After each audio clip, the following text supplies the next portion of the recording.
Mari Bapak Ibu sama-sama kita siapkan hati kita memuji dan menyembah Tuhan. Mari Bapak Ibu kita berdoa. Kami bersyukur Tuhan sebab kejadian kami begitu dahsyat dan ajaib. Dan biarlah jiwa kami benar-benar menyadari Tuhan bahwa segala sesuatu yang Tuhan rencanakan atas hidup kami adalah indah Tuhan. Kami tahu Tuhan bahwa Engkau mengenal kami lebih dari diri kami mengenal kami sendiri Tuhan. Dan kami tahu Tuhan, Kau tahu rancangan apa yang ada padamu mengenai setiap kami Tuhan. Kami tahu rancangan-Mu indah Tuhan. Kami tahu masa depan kami adalah masa depan yang penuh dengan pengharapan di dalam Kau Tuhan. Ajar kami Tuhan untuk mengerti apa yang Kau pikirkan tentang kami Tuhan. Supaya hidup kami terus hidup dalam iman, dalam percaya, dalam segala kebaikan yang Tuhan yang sudah rencanakan dalam hidup kami. Terima kasih Tuhan Yesus, kami mau menyembah-Mu Tuhan.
Tuhan Yesus yang baik, hari ini kami bersyukur kalau kami masih dalam keadaan sehat dan kami masih bernafas, dan sebentar kami mau terima kebenaran firman-Mu. Kiranya Engkau mengurapin telinga kami Tuhan, dan Engkau juga mengurapin hamba-Mu yang berbicara.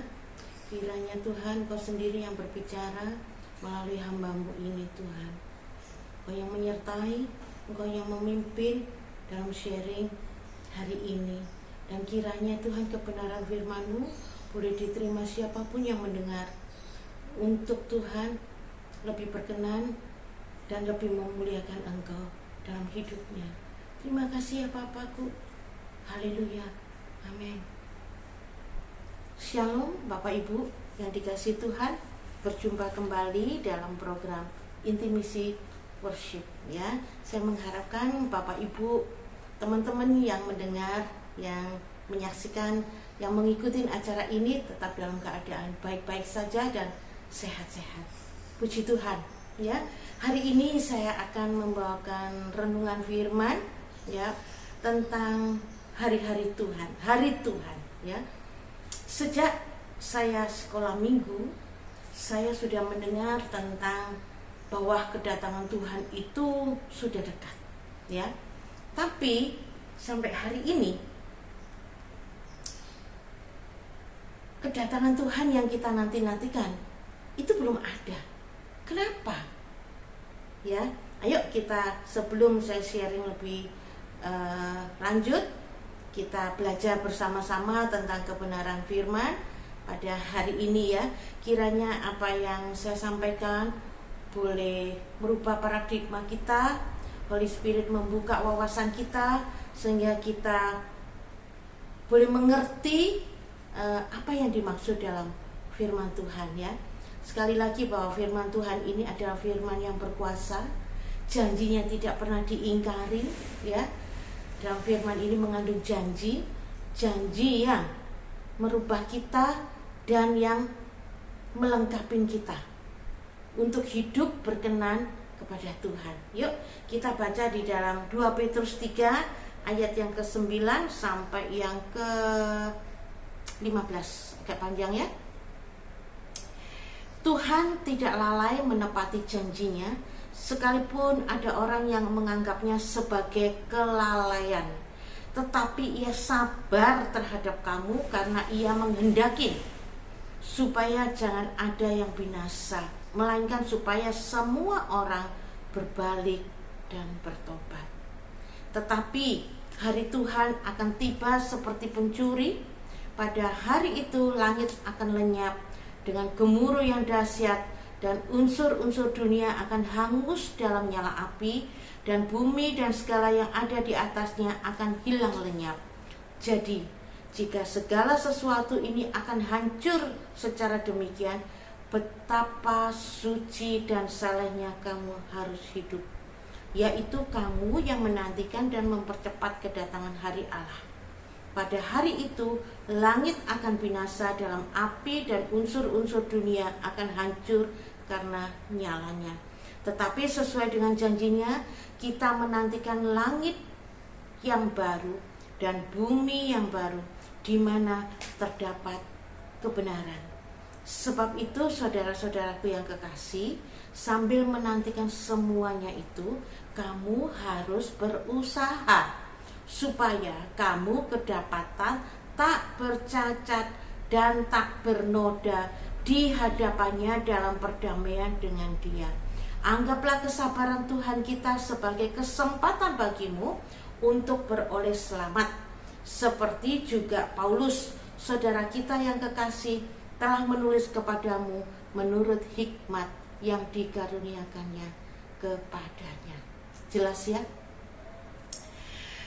Hati Tuhan itu luar biasa ya. Kenapa seolah-olah kita itu menganggap bahwa lama sekali ya kedatangan Tuhan. Tuhan itu lupa akan janjinya. Tuhan itu pasti tidak menepati janjinya ya. Jadi banyak orang menganggap kelalaian. Sesungguhnya tidak demikian, firman Tuhan katakan ya.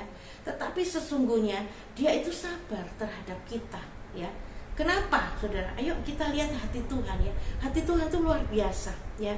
Ayat yang ke-9, karena ia menghendaki supaya jangan ada yang binasa, melainkan supaya semua orang berbalik dan bertobat. Ini hati Tuhan, luar biasa ya. Nah, hati Tuhan itu sesungguhnya kepingin saudara ini dan saya, sebelum menghadapi hari Tuhan, sebelum kita menghadap Tuhan wajah dengan wajah ya, Tuhan ini kepingin kita ini masuk dalam kerajaan surga, tidak bercacat dan tidak bercela. Apa artinya itu? Artinya kita jangan berdosa lagi. Kita harus bertobat dari dosa-dosa kita yang lama. Apa dosa saudara dan saya? Hanya saudara dan Tuhan yang tahu. Sekalipun saudara tidak mengaku di hadapan Tuhan maupun manusia ya, tetapi Tuhan tahu dosa apa yang saudara lakukan dan saya lakukan. Untuk itu Bapak Ibu, sebelum kita berhadapan muka dengan Tuhan, ayo kita bertobat rame-rame ya. Apa yang menjadi dosa saudara? Tidak tahu ya, hanya saudara yang tahu. Tapi hati Tuhan tuh luar biasa baik ya. Tuhan ini tidak kepingin kita ini masuk neraka. Buktinya apa? Buktinya itu dia sabar loh. Dia sabar kepada kita. Ayat yang ke-9 coba. Seolah-olah dia lalai menepati janjinya, padahal dia itu sabar supaya kita ini tidak melakukan dosa lagi. Nah, kedatangan Tuhan itu disebutkan seperti pencuri. Pada hari itu langit akan lenyap dengan gemuruh yang dahsyat ya, dan unsur-unsur dunia akan hangus dalam nyala api, dan bumi dan segala yang ada di atasnya akan hilang lenyap. Jadi segala sesuatu ini akan hancur secara demikian. Betapa suci dan salehnya kamu harus hidup. Berarti sebelum bumi ini hancur ya, kita dituntut untuk hidup saleh. Apa sih hidup saleh itu? Hidup saleh itu kita tidak berdosa ya. Apa dosanya kita? Mungkin kita berbohong, kita menipu orang, mungkin kita benci orang, atau kita menipu, atau kita melakukan yang menyakitin keluarga kita, suami kita ya. Apapun ya yang kita lakukan yang tidak berkenan di hadapan Tuhan ya, kita bereskan dulu semuanya ya. Kita mungkin ada dosa yang tidak pernah mengampuni sampai mati ya. Kadang-kadang kita sering mendengar perkataan sampai mati aku tidak ngampunin orang itu ya. Kelihatannya itu indah di hadapan manusia, tapi di hadapan Tuhan itu saudara tidak berkenan ya. Karena waktu kita mengucapkan doa Bapa kami, Tuhan itu tidak mengampuni kita saat kita tidak mengampuni dulu orang yang bersalah pada kita ya. Ampunilah kesalahan kami seperti kami mengampuni orang yang bersalah pada kami. Artinya kita harus dituntut untuk mengampuni orang lebih dahulu. Saudara, ayo kita masuk ke dalam ayat berikutnya ya. Nah, sebab itu saudara-saudaraku yang kekasih, ayat yang ke-14 ya. Sambil menantikan semuanya itu, kamu harus berusaha supaya kamu kedapatan tak bercacat dan tak bernoda di hadapannya dalam perdamaian dengan Dia. Artinya kalau kita disuruh berusaha, berarti itu bukan pekerjaan Tuhan, tetapi pekerjaan kita. Kita yang harus melakukannya, kita yang berusaha. Bukan seperti ini, Tuhan ampunilah kesalahan kami, bukan seperti itu aja. Tetapi kita harus melakukan, kita harus bekerja sama. Kerjanya kita adalah berusaha untuk kita melepaskan dari dosa-dosa kita. Ya, pekerjaan Tuhan adalah mengampuni ya. Tetapi kalau jadi dua ini bersinergi, kita berusaha untuk lepas dari dosa ya, kita tidak melakukan dosa lagi. Karakter-karakter kita yang menjijikkan, karakter-karakter kita yang tidak berkenan di hadapan kita sudah buang. Sampah-sampah yang tidak berkenan di hadapan Tuhan kita buang ya. Kita minta ampun kepada Tuhan Nah, setelah itu Tuhan yang bekerja sama kepada kita mengampuni, ya. Jadi kita yang berusaha melakukannya. Ya, ini firman. Kalau firman berkata bahwa kamu harus berusaha, berarti kita yang melakukan, ya. Kita yang bekerja, ya. Ayat yang ke-15, anggaplah kesabaran Tuhan kita sebagai kesempatan bagimu untuk beroleh selamat. Nah, kenapa Tuhan masih nunggu kita? Ya, kenapa sampai hari ini kita belum ketemu muka dengan muka sama Tuhan? Kenapa hari ini kita belum menghadap Tuhan? Kenapa hari ini kita belum dipanggil Tuhan? Ya, karena Tuhan kepingin kita itu tidak masuk neraka karena dosa-dosa kita. Coba saya bertanya kepada Bapak Ibu, kalau hari ini saudara berdosa, tidak minta ampun sama Tuhan, tidak melakukan pemberesan, dan saudara tidak melakukan berusaha, kedapatan tidak bercacat, terus saudara dipanggil Tuhan, apa yang terjadi? Saudara siap masuk neraka? Tapi firman Tuhan katakan apa? Dia sabar supaya kita ini berbalik dari dosa kita, ya. Ini kesempatan saudara. Ayo, jangan berdosa lagi, tinggalkan semua dosa, ya. Kalau saudara bertanya, Bu, apakah kita harus perfeksionis untuk ikut Tuhan? Saya katakan ya. Ya, kita harus perfeksionis. Kita harus bersih, kudus di hadapan Tuhan. Itu perfeksionis. Kita harus tidak berdosa sama sekali, ya. Bukan sulit, tidak akan sulit kalau kita berusaha. Kalau di skala kita proses berusaha, itu Tuhan menyertai. Tuhan tahu usaha kita untuk kita bangkit dari dosa-dosa kita. Tuhan tahu betapa kita rindu bebas dari dosa kita, ya. Ayo saya tutup renungan ini di dalam Sefanya 1 ayat yang ke-7. Apa yang harus kita lakukan pada saat kita mau menghadap Bapa kita, ya. Sefanya 1 ayat ke-7. Berdiam dirilah di hadapan Tuhan Allah, sebab hari Tuhan sudah dekat. Sungguh Tuhan telah menyediakan perjamuan korban dan telah menguduskan para undangannya. Pada hari perjamuan korban Tuhan itu, aku akan menghukum para pemuka, para anak-anak raja dan semua orang yang memakai pakaian asing. Saudara, saya bertanya kepada Bapak, Ibu, dan Saudara, yakinkah kita ada tertulis dalam kehidupan, di dalam buku kehidupan Tuhan? Yakinkah kita akan diundang bersama-sama duduk makan dalam perjamuan bersama Tuhan? Yakin gak saudara? Yakin gak? Ya, Tuhan bilang apa? Berdiam dirilah. Ayo kita berdiam diri di hadapan Tuhan. Kita membersihkan hidup kita, ya. Kita hidup kudus, ya. Karena hanya orang yang hidup kudus, itulah yang Tuhan menyediakan perjamuannya untuk anak-anaknya. Yang apa? Yang hanya hidup kudus. Yang tidak hidup kudus di mana, Bu? Yang enggak Tuhan undang, yang enggak Tuhan sediakan makan bersama-sama dengan Tuhan. Bahkan Tuhan akan menghukum yang memakai pakaian asing. Apa pakaian asing itu? Yang hidupnya tidak berkenan, masuk neraka, ya. Pakaian yang tidak layak. Karakter kita yang bobrok ini yang menjijikan di hadapan Tuhan. Saudara, hati saya yang terdalam, saya mengasihi Bapak Ibu Saudara, terlebih Tuhan, ya. Saya tidak kepingin umat Tuhan dimanapun Anda berada masuk dalam neraka kekekalan, ya. Saya merindukan saudara dan saya masuk dalam perjamuan yang sudah Tuhan sediakan, duduk makan bersama-sama. Perjamuan ini hanya yang Tuhan undang saja. Yang Tuhan nggak undang, nggak ada tempat, ya. Siapa yang Tuhan undang? Ya, yang ada dalam kehidupan Tuhan. Tercatat nggak nama kita dalam kehidupan itu? Pastikan saudara tercatat. Bagaimana Bu syaratnya tercatat dalam kehidupan, dalam buku kehidupan? Ya, hiduplah kudus, ya. Nah, itu firman, berdiam dirilah. Artinya apa? Ayo kita hidup berdiam diri di hadapan Tuhan. Kita minta ampun, kita bersekutu dengan Tuhan, ya. Sebab hari Tuhan sudah dekat. Dia menyediakan perjamuan korban dan telah menguduskan para undangan. ya. Yang berdosa, yang minta ampun sudah dikuduskan oleh Tuhan dan jangan berbuat dosa lagi, dan Tuhan undang masuk dalam perjamuan. Saudara mau?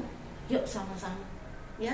Saya rindu saudara yang mendengar firman ini tidak terlambat untuk bertobat, terutama saya ya. Firman ini bukan untuk saudara dan yang mendengar, tetapi untuk saya yang memberikan firman ya. Saya pun rindu tercatat dalam buku kehidupan Tuhan. Hidup di bumi ini sebentar, saudara. Masalah itu sebentar ya.